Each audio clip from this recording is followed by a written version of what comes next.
couldn't pay the bills. And so that's on August 15th during the program of Bonanza. Yeah. Tricky Dick comes on and says, hey, adios, our promise. So they broke the contract with the world. And the dollar became what's called fiat currency, or what I call fake money. More specifically, it became debt and taxes. And what that meant is the US government could print money and the taxpayer paid for it. These people in Washington, D.C., they think that they know how to spend your money better than you do. And, people with these high tax rates will have less money to spend, which means less money going into the economy, which means businesses are going to take a hit. To someone like me, to the people who are concerned about this level of spending and government dependency, it seems like we're about to enter a very dark time that's unprecedented in modern American history in terms of just the size of the US government and the influence it has over people's lives and the private sector. Now, of course, the income tax is that type of tax that's more likely to hit everyday working people, people that work for what we would call active income. When it comes to taxes on passive income, we're looking at capital gains tax changes. Proponents of a capital gains tax hike, they say, now why should, quote unquote, wealthy investors be taxed at a lower rate than those everyday job workers? I mean, this is that whole thing with the Warren Buffett effect, where Warren Buffett says at Berkshire Hathaway, he is the least taxed person. Right, and I hear that argument, I do. But again, the capital gains tax hike will have detrimental impacts to middle income people, especially, by the way, people on fixed incomes and, older folks who are on their pension plans. So Tom, when it comes to raising the income tax rate potentially, a few years ago, the income tax rate on the highest earners was 39.6%. Trump brought that down to 37%, which I think was part of the 2017 Tax Cuts and Jobs Act.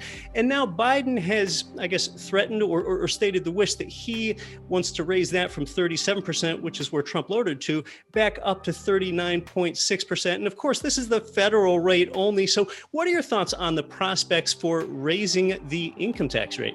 Well, first of all, clarification. Biden not only wants to raise the 37% to 39.6, he wants to raise the 35% rate to 39.6.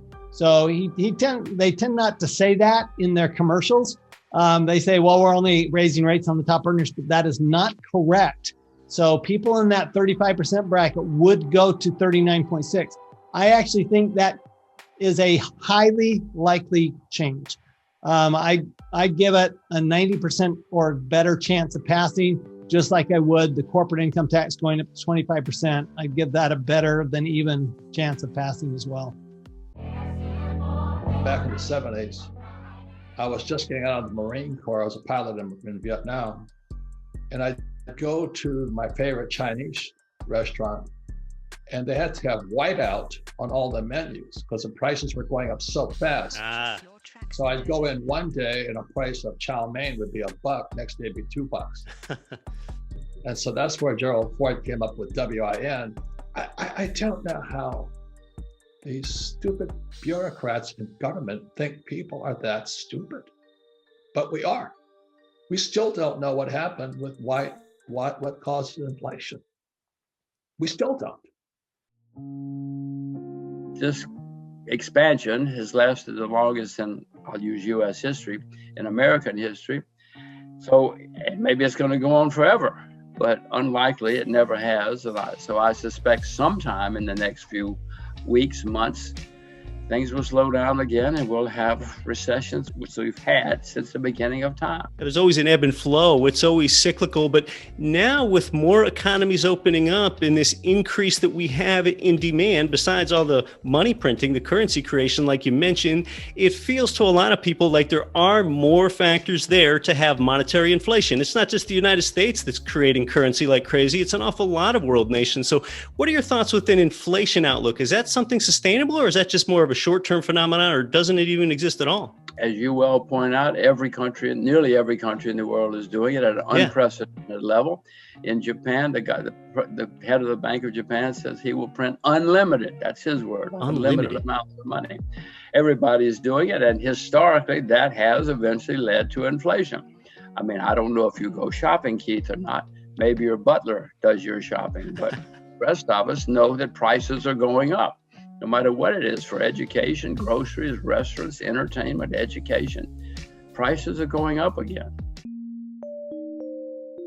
Inflation is going to start eroding savings, and that's why we put this up here, is that I think before, Keith, certainly when I was growing up, and my father used to say, you know, they would pay off their house, they would save all this money in the bank, and that was the right thing to do then. And that's what I started to do, because I learned from him. And then I was realizing that my savings account, especially in the 70s, I was like, what's happening here? You know, like, you know, a dollar just from 72 to 84 went down to 40 cents, I think it was, just from a purchasing power. It's still a dollar in the bank, but it just bought less. And so I was like, okay, I'm going to have to figure this out if I'm going to stay ahead. How am I going to stay ahead of inflation? And so my savings account, thankfully I was a young kid trying to figure this out. So I'm like, I have to invest and figure out and invest in something that rides inflation and something that works with me as opposed to against me.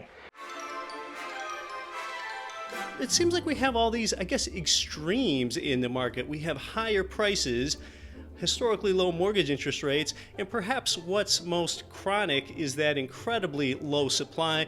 This is all driving higher demand, and what this has done actually is it's made a lot of people want to pay all cash for properties at times when they can, which is kind of silly when you think about how low mortgage interest rates are. Why would anyone do that? But interestingly, one of the things that's happened in the marketplace, Caeli, is when someone pays all cash, they don't need to get an appraisal. Appraisal basically being that tool where the bank checks the quality of their collateral. So when we talk about qualifying for a loan, a property needs to appraise for that sale price. You deal a lot in income properties. So what can you tell us about the appraisal environment, especially with a lot of these all cash offers coming in for properties? What has that done to appraisals?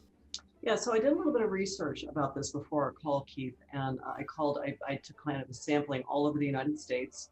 Obviously, we do loans almost everywhere, but I talked to probably half a dozen appraisers, and without exception, all of them said that the cash acquisition wasn't necessarily impacting how the valuation within the appraisal network performs. What they did tell me is that they're noticing, because of the lack of inventory and things there, and also one of the bigger comments that I heard was that the MLS, where they go to find their comps used to evaluate or to create that baseline valuation, Zillow and Redfin, places like that have their own real estate channel, is where they're actually having to start looking for getting reasonable comps so that the values can meet the purchase price. Being wealthy is a choice. Most people don't obtain wealth because it doesn't occur to them that they can. That is so simple, but there is truth and profundity in both of those statements. Oh, absolutely. But I would also say this is the average person, when given those statements, they just summarily discard them. Right. They just don't even believe them. You happen to be a person that was open, receptive, and was willing to take the next step to investigate it. A lot of people don't. And here's the other thing I'm going to say is the little voice is there for a reason. It's part of your brain that's there. It's really designed to protect you.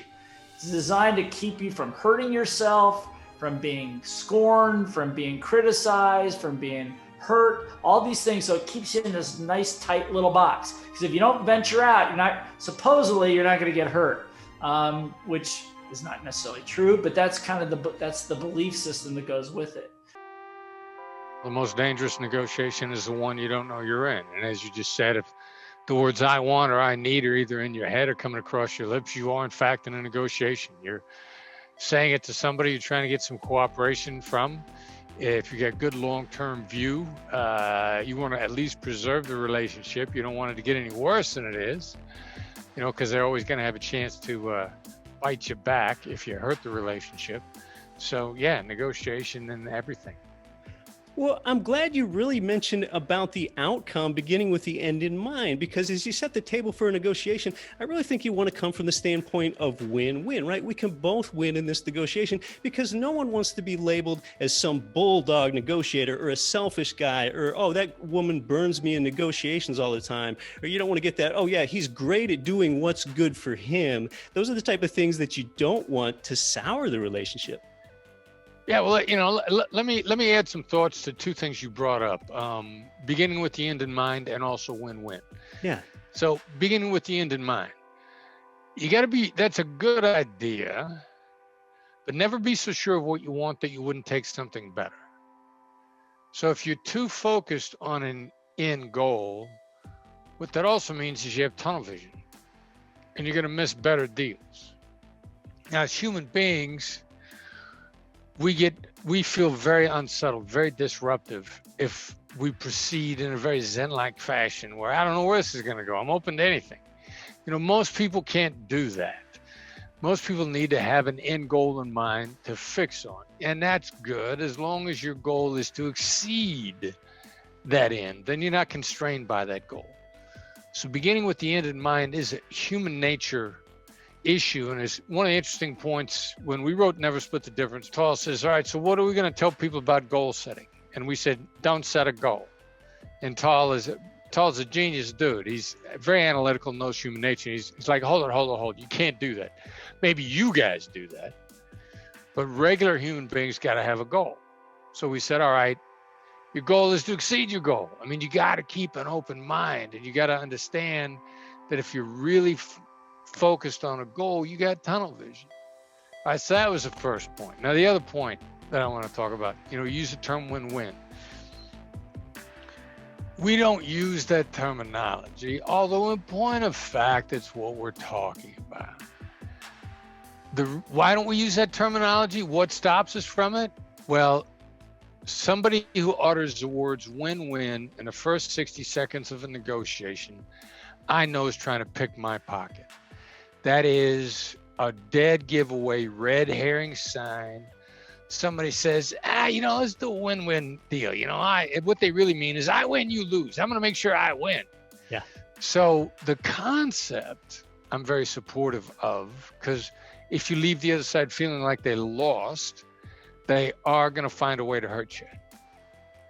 Now, the articulation of it has become a dead giveaway for somebody's trying to pick my pocket, which is why we avoid the terminology, because I know right away, somebody says win-win, what they're going to do is they're going to high anchor on me. They are utterly predictable.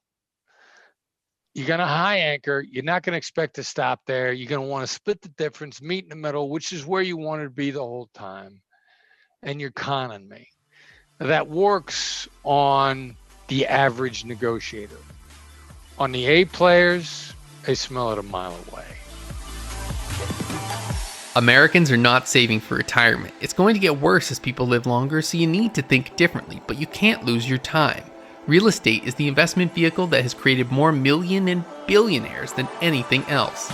Get Rich Education is one of America's top investing shows disrupting Wall Street. Your host, Keith Weinhold, is a true financial educator and has been an income property investor since 2002. Get Rich Education has created millions in passive monthly income for its followers. Now, Keith has a free course. Real Estate Pays 5 Ways. Sign up now at getricheducation.com/course. Invest in what produces income for you now and later. Use the link in the description to take the course for free. Real Estate Pays 5 Ways. Get Rich Education is on every podcasting platform and has its own native iOS and Android apps. Join Get Rich Education Nation to create financial freedom through real estate investing. Subscribe wherever you listen.